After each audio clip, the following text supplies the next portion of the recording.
So guys, for the first method, you're going to head over to search and type in check for updates. Click on it.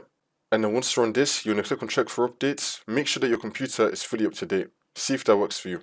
If that's still not working, for the second method, you're going to head over to search and type in Device Manager. Click on it.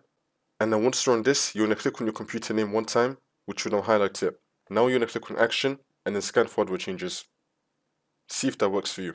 For the last method, you're going to head over to search and type in CMD. And then once this comes up, you're going to click on Run as Administrator. And then click on Yes. And then once you're on this, you're going to type in sfc /scan now and then click on Enter. Then you want to run the scan. Wait for this to load. And then once that's been done, you now want to type in DISM /online /cleanup -image